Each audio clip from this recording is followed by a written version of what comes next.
एग्जामेंटो के YouTube channel पे आपका स्वागत है। दोस्तों, आज लेकर आया हूँ पीजीसीएल का previous year question paper electrical, जो कि 11 अप्रैल 2025 को शिफ्ट 1 में एग्ज़ाम हुआ था।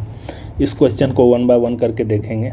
ठीक है, आप लोग से रिक्वेस्ट है कि जो भी पावर ग्रिड का सीरियसली तैयारी कर रहे हैं, कृपया करके मेरे इस यूट्यूब चैनल को सब्सक्राइब कर लीजिए और अपने दोस्त को भी शेयर कीजिए। जो भी रेलवे, पावर ग्रिड, एसएससी, जो भी किसी भी एग्ज़ाम की तैयारी कर रहे हो, उसके लिए बहुत ही बेनिफिशियल होने वाला है। तो डायरेक्ट चलते हैं क्वेश्चन के ऊपर। 11 अप्रैल 2025 का क्वेश्चन पेपर है, शिफ्ट 1 में पूछा गया था। देखते हैं किस टाइप का क्वेश्चन आ रहा है, इससे एक आइडिया भी लगेगा। पहला क्वेश्चन है यहाँ पे, question 1, which type of feedback is typically used in a close loop control system to maintain stability. देखो, अब इसमें दो टाइप का सिस्टम होता है, एक होता है ओपन लूप, एक होता है क्लोज लूप। ठीक है, क्लोज लूप में एक होता है पॉजिटिव फीडबैक सिस्टम, एक होता है नेगेटिव फीडबैक सिस्टम। अगर स्टेबिलिटी को मेंटेन करना हो तो हम कौन सा फीडबैक यूज़ करते हैं? नेगेटिव फीडबैक सिस्टम यूज़ करते हैं। तो ऑप्शन क्या आ जाएगा? Option B is correct answer. देखो क्या होता है, जैसे कोई ये हो गया GS gain of the system, और ये हो गया CS आउटपुट, ये हो गया RS इनपुट, और यहाँ से फीडबैक जा रहा है, ये HS है। ठीक है, अगर फीडबैक ये निगेटिव है तो क्या हो जाएगा? आउटपुट। आउटपुट मतलब CS ट्रांसफ़र फंक्शन, आउटपुट क्या है? CS है, और इनपुट क्या है? RS है। तो ट्रांसफ़र फंक्शन क्या होगा? आउटपुट बाय इनपुट यानी CS by RS equal to GS बटे 1 प्लस GS इंटू HS। अगर फीडबैक निगेटिव रहेगा तो यहाँ पे क्या होगा? Positive sign. वही अगर फीडबैक पॉजिटिव रहेगा तो यहाँ पे साइन क्या हो जाएगा? निगेटिव साइन होगा। तो ये निगेटिव फीडबैक के लिए ट्रांसफ़र फंक्शन है। वही अगर पॉजिटिव फीडबैक रहेगा तो क्या हो जाएगा? GS बाई 1 प्लस की जगह क्या हो जाएगा? Minus GS HS।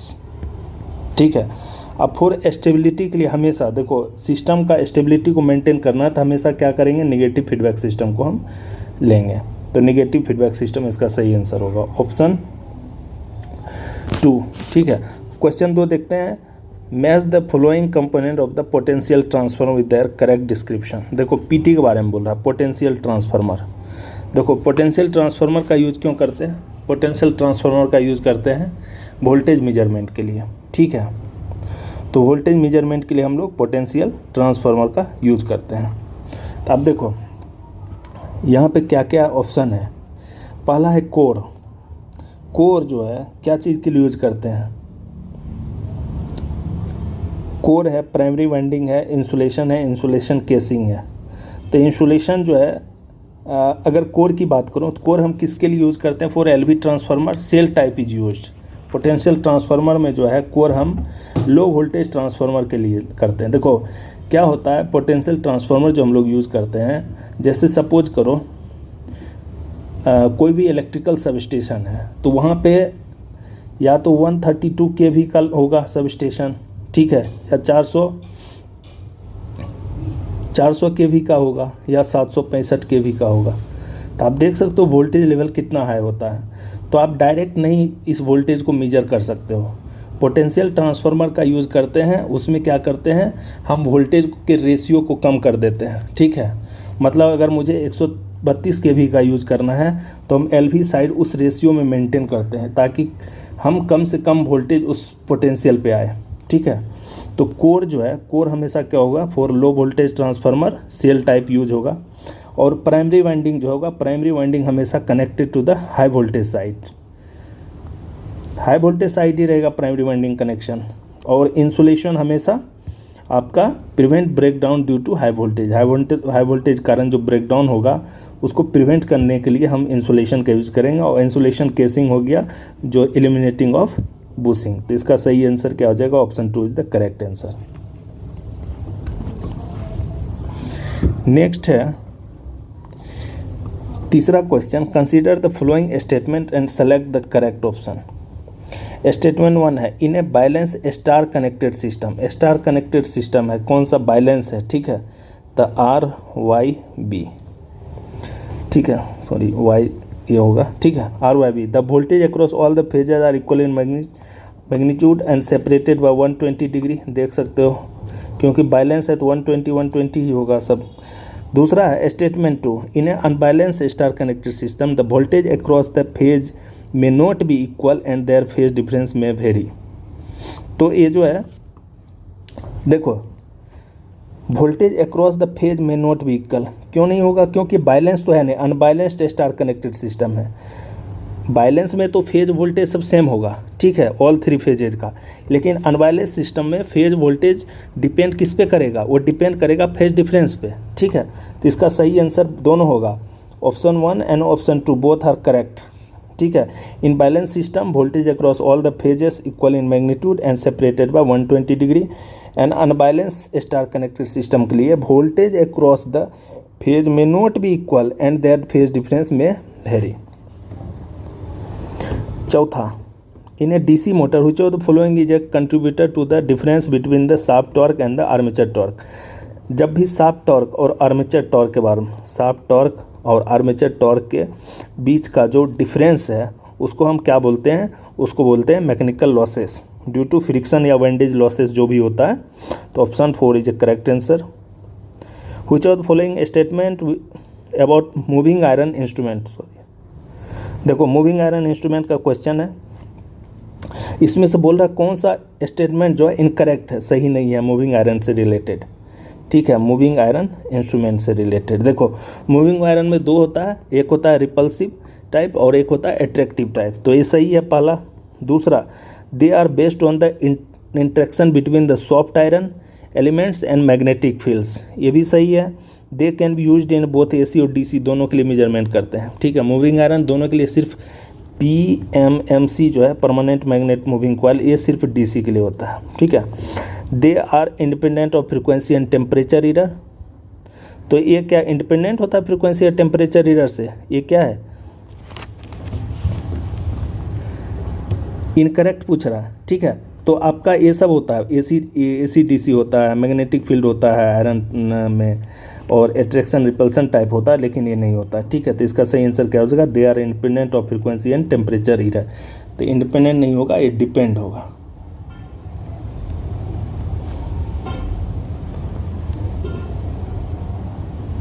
ठीक है, अगर डिपेंड रहता तो चारों ऑप्शन हो जाता, लेकिन यहाँ इनकरेक्ट बोल रहा है तो option 4 is the correct. Confusion create ना हो इसलिए मैं बता दिया ना।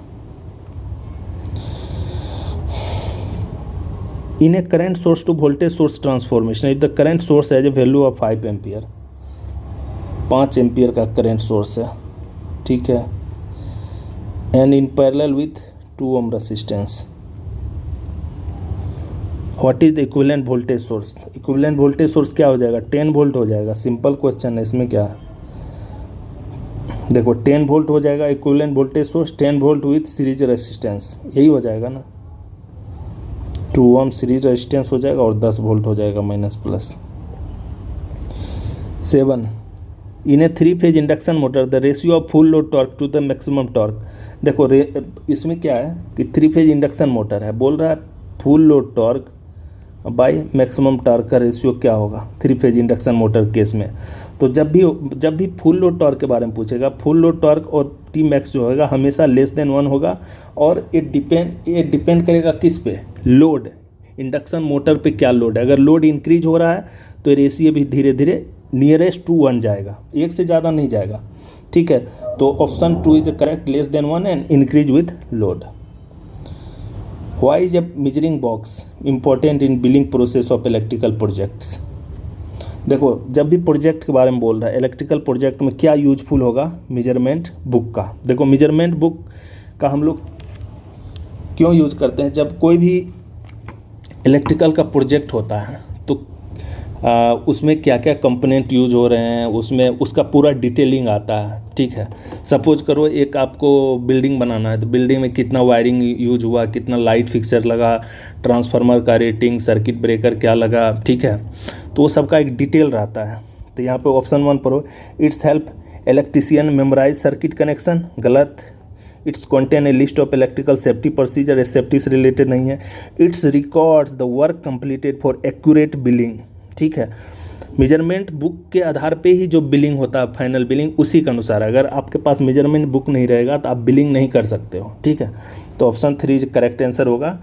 चौथा क्या, act as a guide for future electrical design, नहीं, क्योंकि ये डिजाइन का पार्ट ही नहीं है।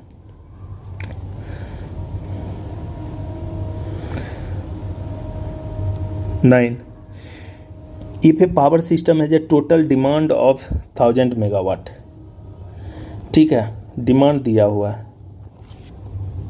डिमांड कितना है, डिमांड दिया हुआ है 1000 megawatt and required spinning reserve 10%, 10% क्या है, स्पिनिंग रिजर्व है।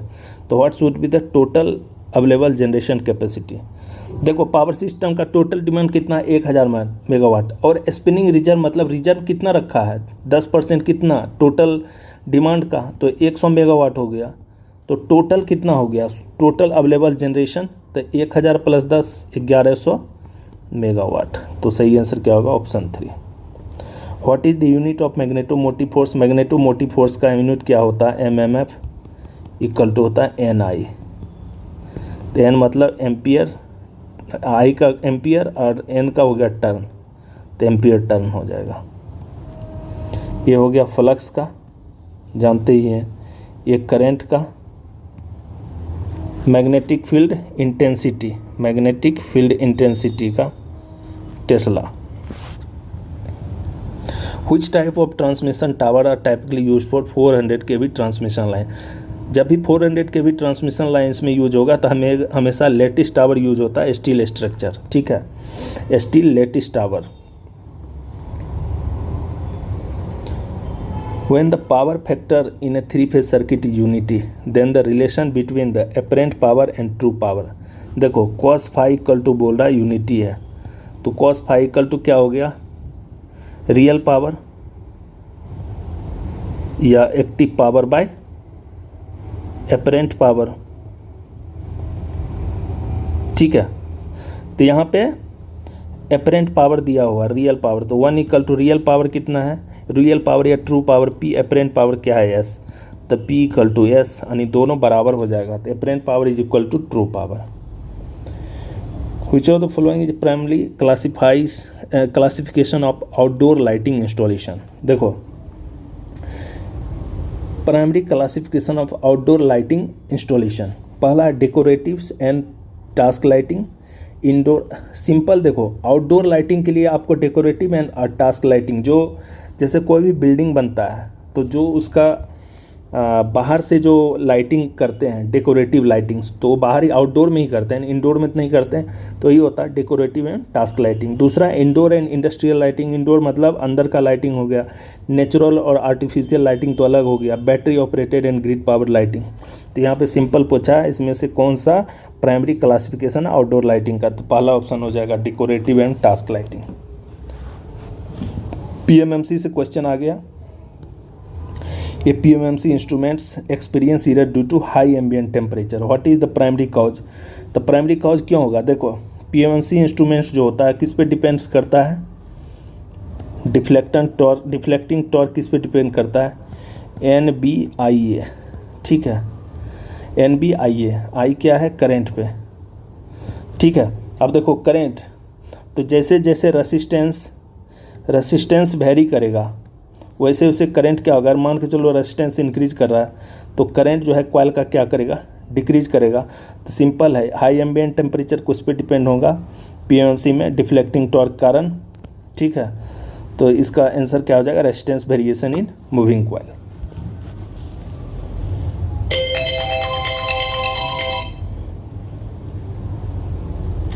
What does a summing junction यानी summation point in a black block diagram represent. Summation मतलब क्या हो गया, जैसे मान के चलो ऐसे करके ले लो, यहाँ पॉजिटिव माइनस पॉजिटिव, इधर से आ रहा है, इधर से निकल रहा है। समेशन मतलब ये भी इनपुट है, ये भी इनपुट है, ये भी इनपुट है, तो तीन अलग अलग इनपुट एक ही पॉइंट पे आ रहा है, इससे आउटपुट निकल रहा है, इसको क्या बोलेंगे, समेशन। तो एडिशन या सब्सट्रैक्शन ऑफ सिग्नल हो गया, मतलब वो डिपेंड करता है कि सिग्नल कैसा, पॉजिटिव सिग्नल है या नेगेटिव सिग्नल है। तो इसका सही आंसर समेशन मतलब क्या होता है, सम, एडिशन, वही ना। तो एडिशन या सब्सट्रैक्शन ऑफ द सिग्नल। अब देखो सब्सट्रैक्शन इसलिए आया, सब्सट्रैक्शन अगर नेगेटिव सिग्नल होगा माइनस होगा तो माइनस होगा, अगर पॉजिटिव सिग्नल होगा तो प्लस होगा। Which of the following is a classification of measuring instrument based on the output? Based on the output format क्या होता है, दो ही होता है, एक होता है एनालॉग या डिजिटल्स, ठीक है।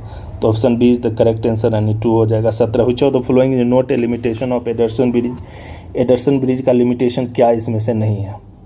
The balance condition is affected by the applied AC frequency, इसका कोई उसमें एसी फ्रीक्वेंसी का कोई इफेक्ट नहीं है। It is difficult to obtain balance due to additional resistor connection, ठीक है।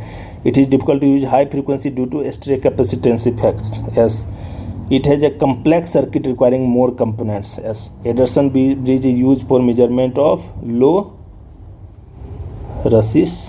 low inductance, इंडक्टेंस के लिए यूज करते हैं, तो इसका option is the correct answer. The balance condition is affected by the applied AC frequency.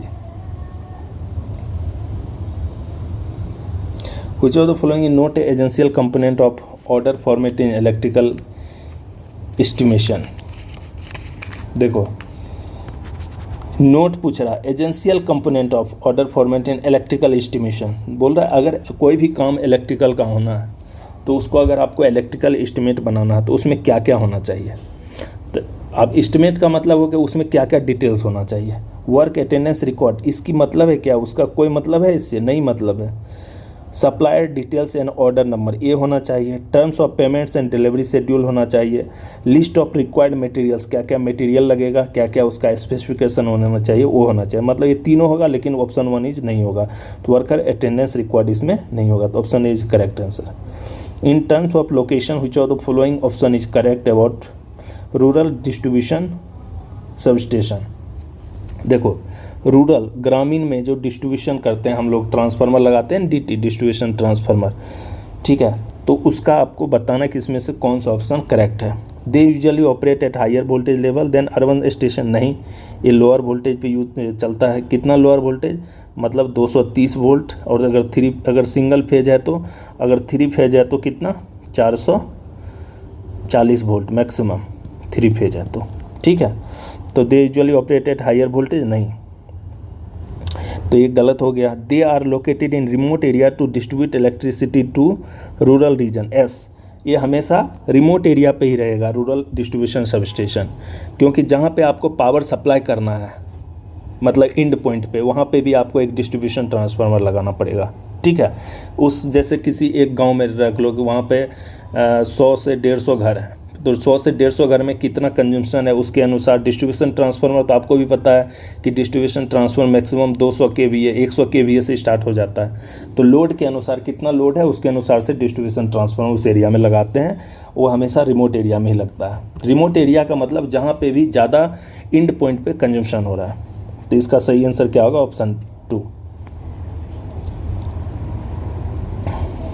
देखो तीसरा इसमें ऑप्शन क्या है, they are typically located close to the residential area in the urban centre, नहीं, ये भी नहीं होगा। They supply power to the high demand industry area, ये भी गलत है।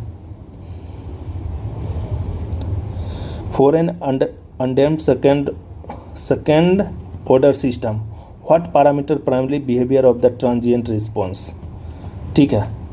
अब देखो सेकेंड ऑर्डर सिस्टम में डैम्पिंग रेशियो 1 है तो क्रिटिकल होता है, यही होता है ना। अगर डैम्पिंग रेशियो लेस देन 1 हो,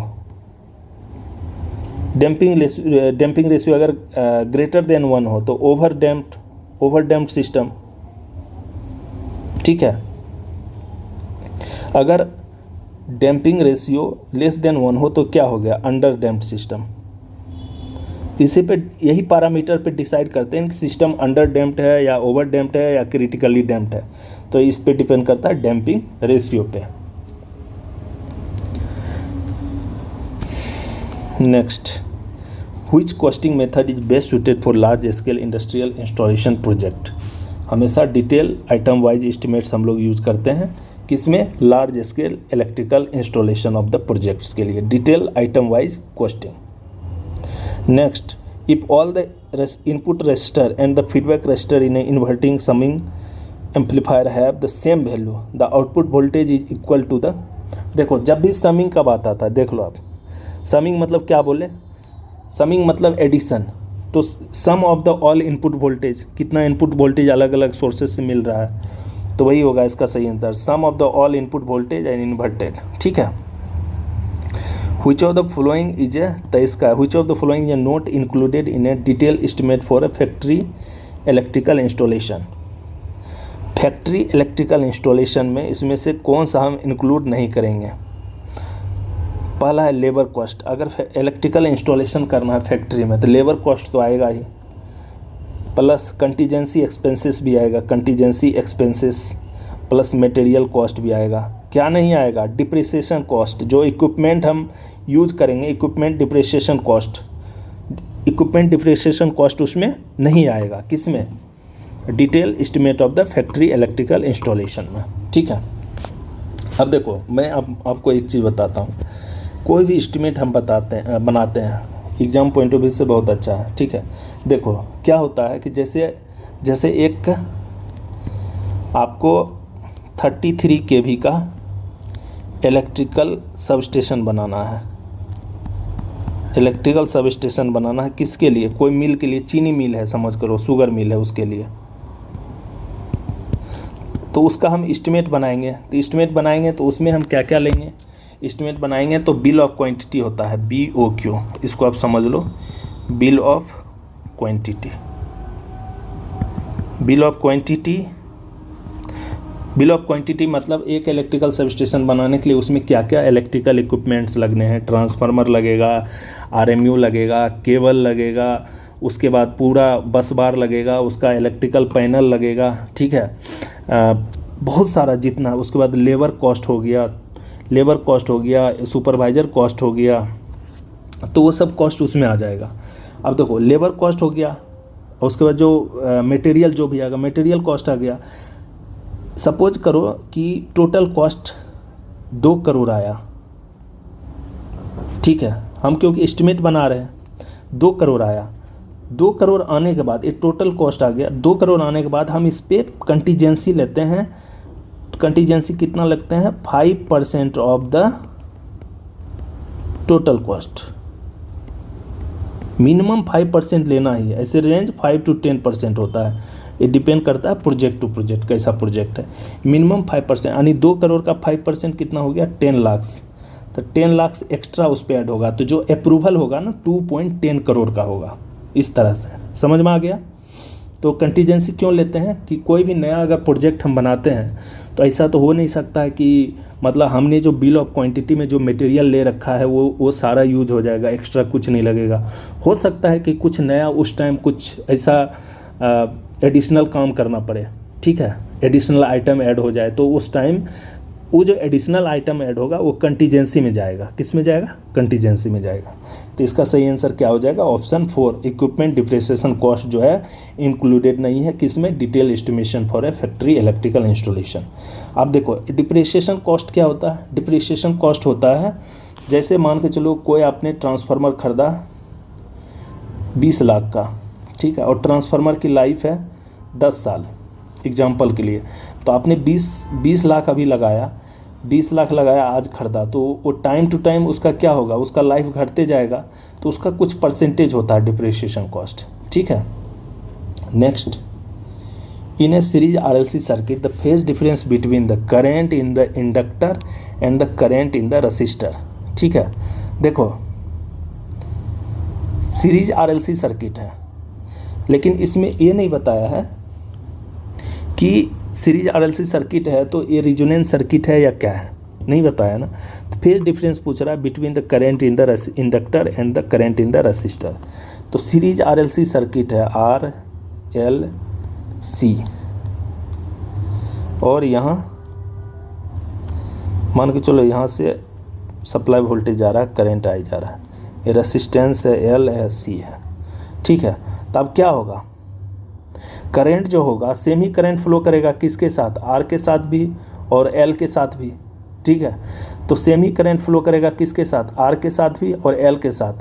तो दोनों के बीच का, क्योंकि करंट सेम ही फ्लो कर रहा है ना, सेम, तो क्या होगा, फेज डिफरेंस क्या हो जाएगा, 0 डिग्री, कोई फेज डिफरेंस नहीं होगा दोनों में। सॉरी यार, समझ में आ गया।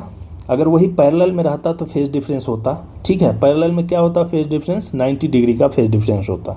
नेक्स्ट है the capacitance per unit length of the transmission line depends on, 25 का, the capacitance per unit length of the transmission line depends on, किस पे डिपेंड करता है, distance between the conductor and the ground clearance, किस पे, ground clearance पे। 26 है इन्हें सीरीज आरएल सर्किट, मान के चलो सीरीज आरएल सर्किट है, ठीक है।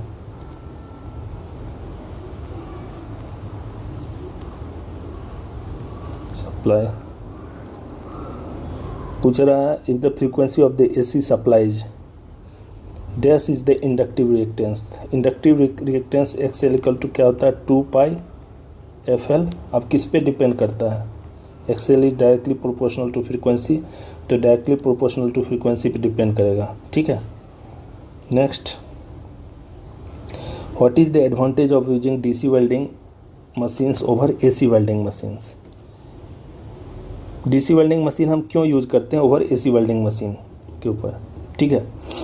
देखो हमेशा जब भी DC वेल्डिंग की बात आएगी, DC वेल्डिंग जो है वो क्या करता है, बेटर कंट्रोल करता है किसको, आर्क को, तो ऑप्शन सही क्या हो जाएगा, DC welding provides better control over arc stability. Arc मतलब नहीं समझ तो, जैसे एक मेटल है ये, दूसरा मेटल है, ठीक है। अब इसको हमको ज्वाइंट करना, ठीक है, इस पार्ट को ज्वाइंट करना, तो यहाँ पे जब ज्वाइंट करेंगे तो यहाँ पे बहुत आर्क प्रोड्यूस होता है, ठीक है, आर्क प्रोड्यूस होता है। उस आर्क वो ज़्यादा ना फैले अगर AC वेल्डिंग से करेंगे, ठीक है।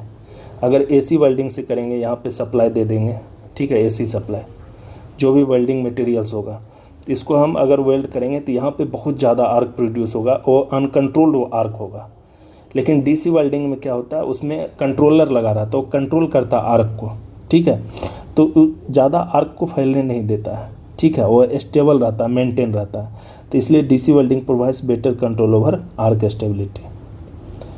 One of the key advantage of EHVAC का मतलब हो गया extra high voltage AC transmission system, is that it can reduce, देखो जब भी जितना ज़्यादा वोल्टेज होगा उतना लॉसेस कम होगा, बस ये समझो। तो reduce transmission losses significantly over long distance. If the phase voltage of 3 phase star connected system is 200 volt, when the phase are correctly connected then the line voltage, देखो 3 फेज स्टार कनेक्टेड है, star connected,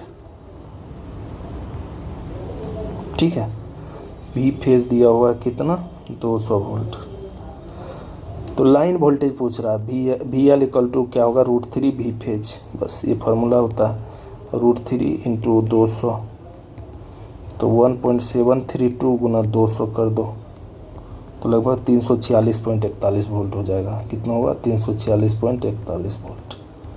बस ये याद रखो, star connected में line voltage होता है, √3 V page होता है, और डेल्टा कनेक्शन में उल्टा होता है। यहाँ पे लाइन करंट जो होता है √3 फेज करंट होता है, ठीक है।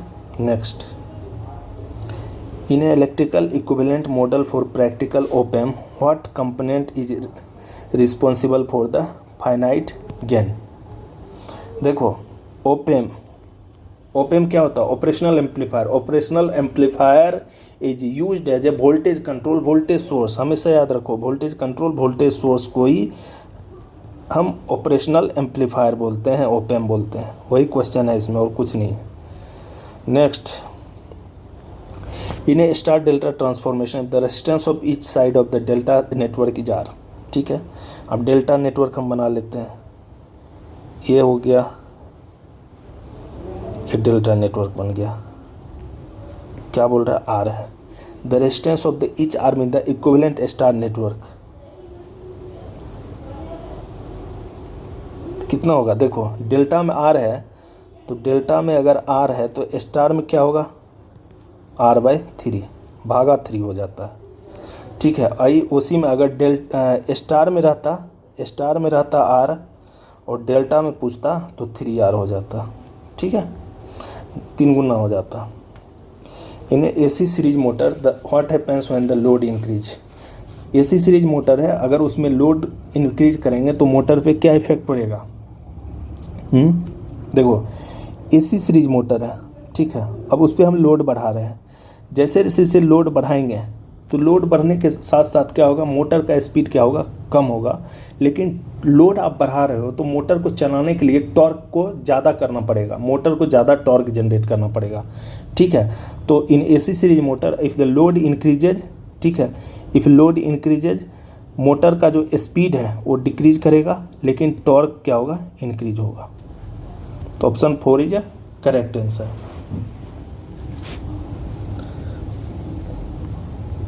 और ऐसे भी आप देखो P इक्वल टू क्या होता है, ओमेगा T क्या हो गया, टॉर्क, P क्या हो गया, टोटल पावर हो गया, ओमेगा क्या हुआ, तो P इक्वल टू ओमेगा करेंगे तो 2πN/60 इंटू T, तो T इक्वल टू अगर करेंगे 60p/2πN। आप यहाँ पे देख सकते हो torque is universally proportional to 1/N, है ना। तो यहाँ पे अगर स्पीड डिक्रीज करेगा तो टॉर्क क्या होगा, इंक्रीज करेगा। तो यहाँ से भी इस क्वेश्चन का आप कर सकते हो सॉल्यूशन। ठीक है, नेक्स्ट,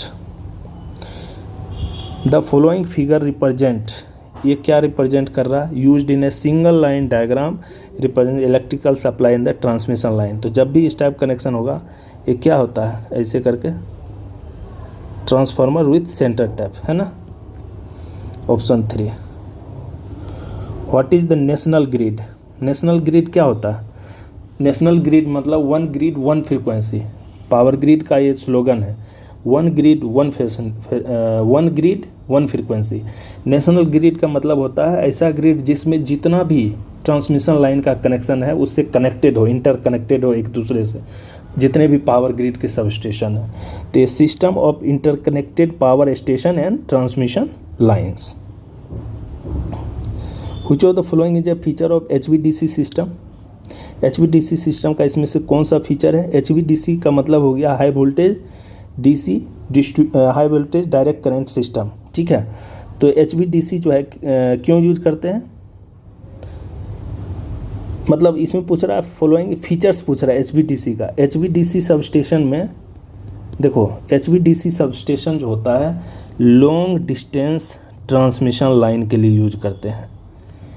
अगर जैसे मान के चलो आपको 600 500 600 किलोमीटर पावर अगर आपको जैसे यहाँ से दूसरे जगह भेजना है 300-400 किलोमीटर, तो आप HVDC ट्रांसमिशन लाइन का यूज करो। ठीक है, HVDC ट्रांसमिशन लाइन में क्या क्या होता है, एक होता है इन्वर्टिंग स्टेशन, ठीक है, एक होता है कन्वर्टिंग स्टेशन। ठीक है, देखो क्या होता है, जैसे मान के चलो हम तो यहाँ पे पावर को जनरेट किए जनरेटिंग स्टेशन में, तो AC पावर जनरेट हुआ, AC पावर जनरेट होने के बाद यहाँ पर एक ऐसे समझो एक ट्रांसमिशन लाइन है, लॉन्ग ट्रांसमिशन लाइन। ठीक है, पावर जनरेट किए AC, अब हम इसको क्या करेंगे, AC से DC में कन्वर्ट करेंगे, AC से DC में करेंगे। तो AC से DC में करने के लिए यहाँ पे क्या यूज़ करेंगे, रिएक्टिफायर। फिर DC में कन्वर्ट होने के बाद इस DC को एक ट्रांसमिशन लाइन के थ्रू हम भेजेंगे। तो यहाँ पे DC आया, फिर इसको हम क्या करेंगे, DC से AC में कन्वर्ट करेंगे। तो यहाँ पे इन्वर्टर का यूज़ करेंगे। ठीक है, DC से AC, तो हमको जो आउटपुट मिलेगा वो AC ही पावर मिलेगा। ठीक है, लेकिन हम जो मीडियम यूज कर रहे हैं HVDC high voltage DC current transmission line use कर रहे हैं, सिस्टम यूज कर रहे हैं। ठीक है, तो वही पूछ रहा है इसका फीचर्स क्या होगा। तो जहाँ पर भी आपका इन्वर्टर और रिएक्टिफायर की बात आ गई तो वहाँ पे आपको समझो कि रिएक्टिव पावर कंपनसेशन की आवश्यकता आपको पड़ेगा ही पड़ेगा। तो HVDC system reduces the needs of reactive power compensation. ठीक है,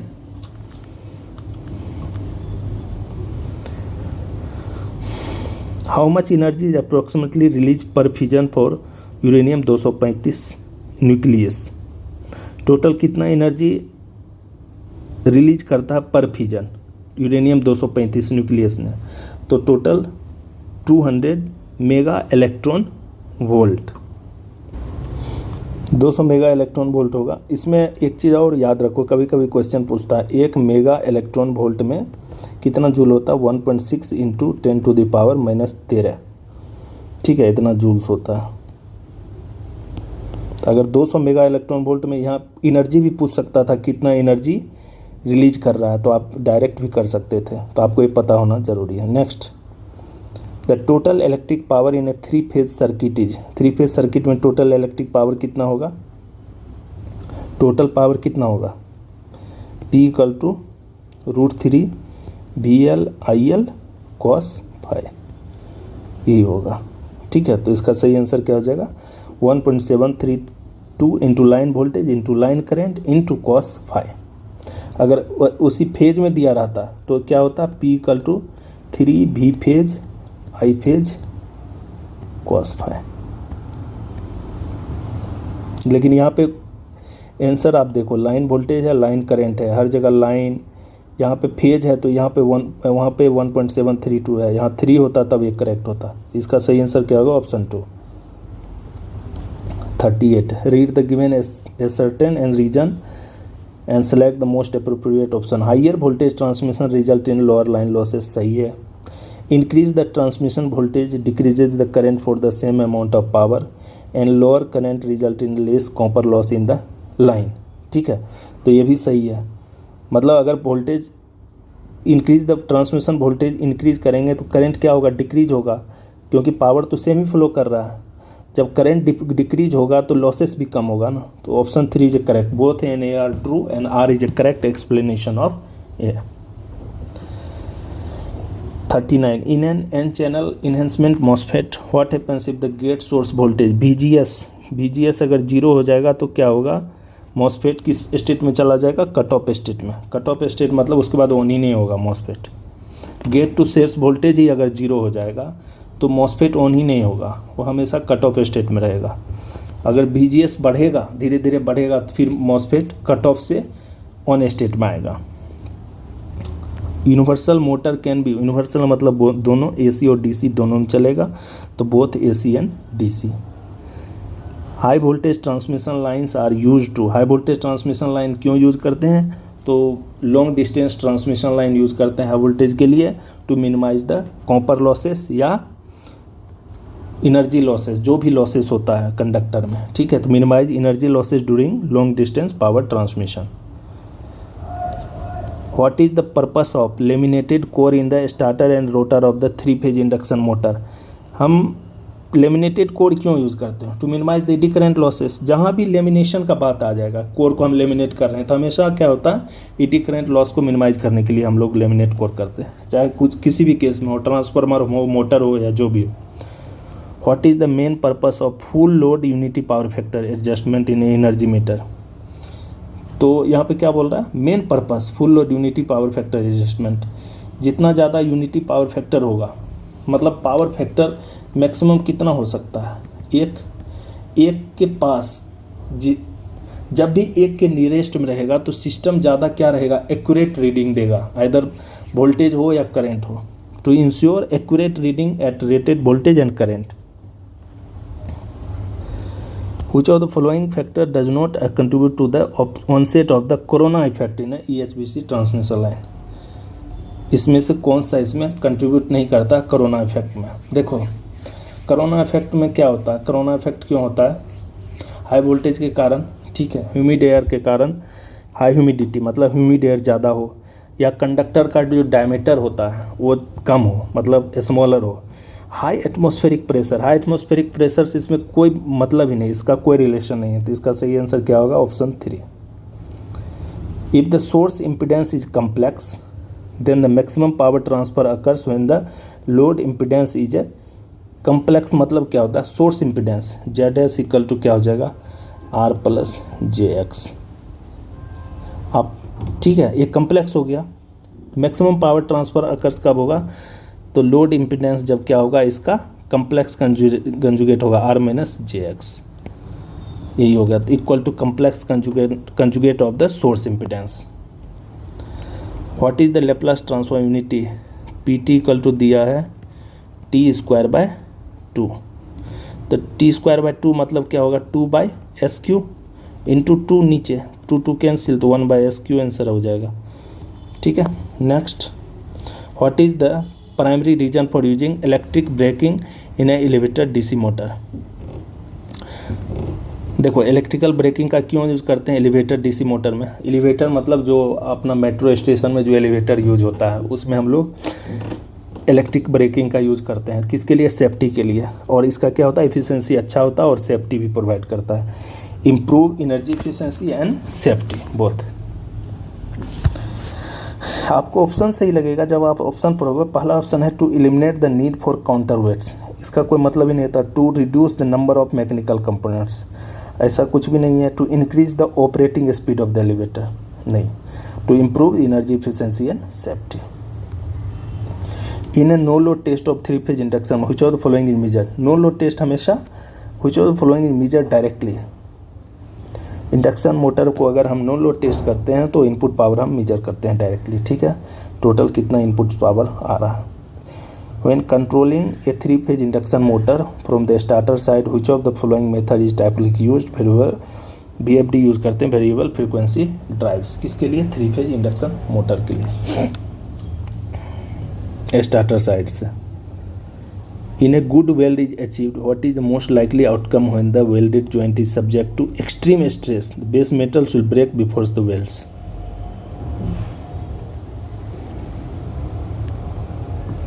तो टोटल 50 क्वेश्चन का आज के इस लेक्चर में डिस्कशन किया हूँ, तो आप लोग इसको 1 बाय 1 करके देखिए। और कहीं पे भी डाउट लगे तो आज मुझे कमेंट बॉक्स में कमेंट करके ज़रूर से ज़रूर पूछ सकते हो, अगर किसी भी क्वेश्चन के ऊपर डाउट हो तो।